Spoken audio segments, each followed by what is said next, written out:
जब रिलेशनशिप की शुरुआत होती है तो सब कुछ बहुत नया नया होता है और बहुत अच्छा भी लगता है। आप हैंड्स होल्ड करते हैं, वॉक पर जाते हैं, साथ में कितनी सारी डेट्स भी करते हैं और आपको एक दूसरे के साथ टाइम स्पेंड करना बेहद पसंद होता है। लेकिन ग्रेजुअली आप जब इस लेवल पे पहुंचते हैं कि आपका रिलेशनशिप थोड़ा सा स्टेबल हो जाता है, तो ऐसा भी हो सकता है कि आपकी केमिस्ट्री जो है वो कहीं पर चूक रही हो, जिसकी वजह से आपको ऐसा लगेगा कि यार पहले तो सब कुछ अच्छा था और एकदम से क्या हो गया। Then it's time to bring that spark back.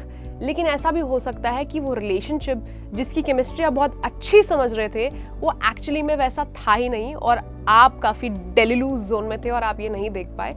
तो इसलिए मैं आपको बताऊंगी कुछ ऐसी चीज़ें जिनसे आपको पता लगेगा कि no matter how pretty, how beautiful, how handsome you are, एक इंसान आपके अंदर अट्रैक्शन लूज कर सकता है। और ये वो फैक्टर्स हैं।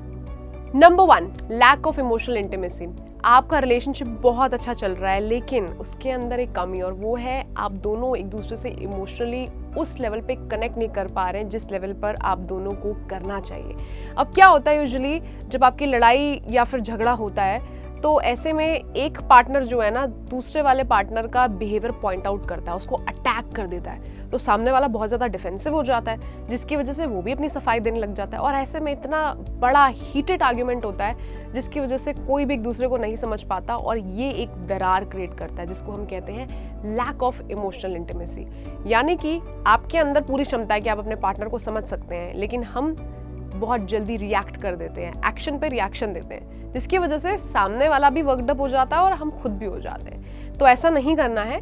आपको एक ऐसा सेफ स्पेस क्रिएट करना है जिसमें आपके और आपके पार्टनर को जो है इतना सेफ फील हो कि आप दोनों एक दूसरे से कोई भी बात शेयर कर सको बिना ये सोचे समझे कि यार मेरे को तो डर है ये मुझे जज करेगा या करेगी।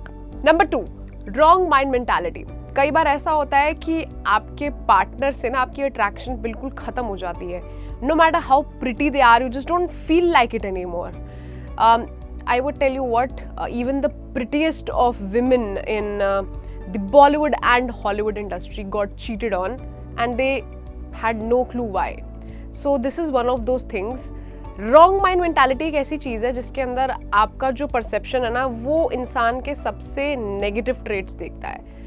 इसका खाने का तरीका अच्छा नहीं है, इसका उठने का तरीका अच्छा नहीं है, मुझे इससे बात करना पसंद नहीं है। तो आप वो नेगेटिव चीज़ें जो है पाइल अप करते जाते हो और आपका ब्रेन वो परसेप्शन बना लेता है कि यार मुझे इस इंसान के साथ नहीं रहना।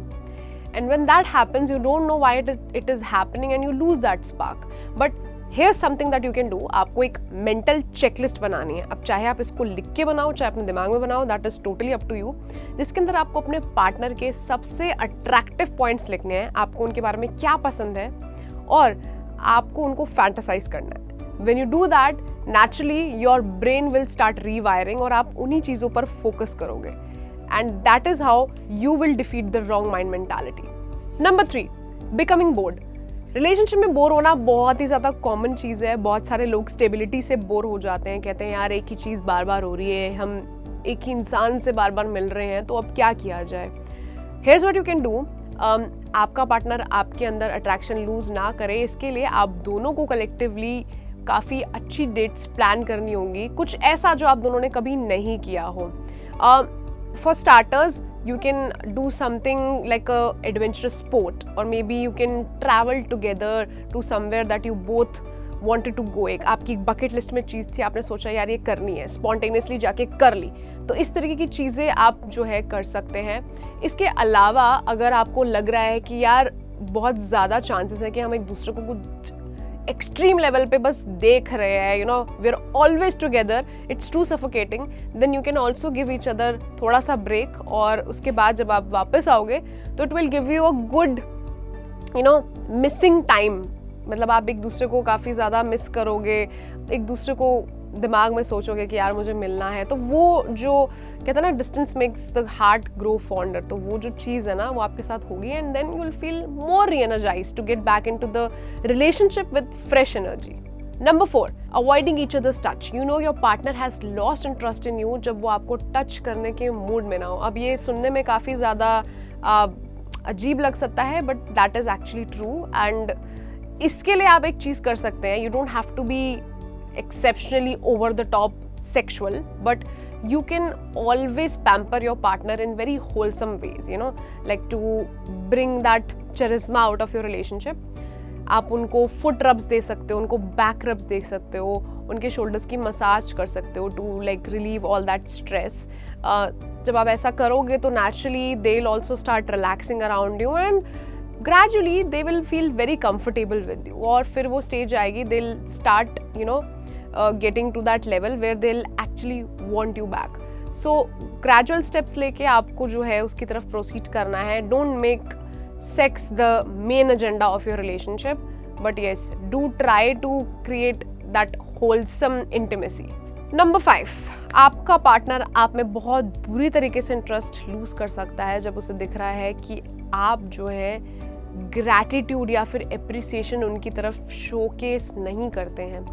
That can be one of the biggest reason कि आपका पार्टनर आपसे कट जाएगा.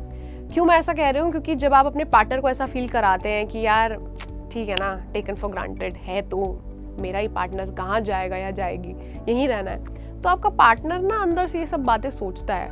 उसके दिमाग में चलता है कि यार am I not good enough, am I not worthy enough to be with this person. और फिर वो धीरे धीरे धीरे आपसे कटते जाएंगे and they will never talk to you again और even argue about things that they used to before. So एक बड़े ही वाइज पर्सन ने बोला है कि अगर कोई आपके साथ आर्ग्यू कर रहा है that means they actually care about that relationship. So arguments, especially healthy arguments, are very important to you know put across both the points. So I would say the best way to deal with this is don't take your partner for granted and actually, you know, be by their side, support them, appreciate them in whatever little or big achievements they are making. So ये थी कुछ tips that you can follow to regain that spark back along with the factors कि exactly आपके partner की attraction आप में क्यों lose हो सकती है, no matter how pretty, handsome or beautiful you are. So I hope you like this video, and if you did, don't forget to like, share, subscribe our channel Love9.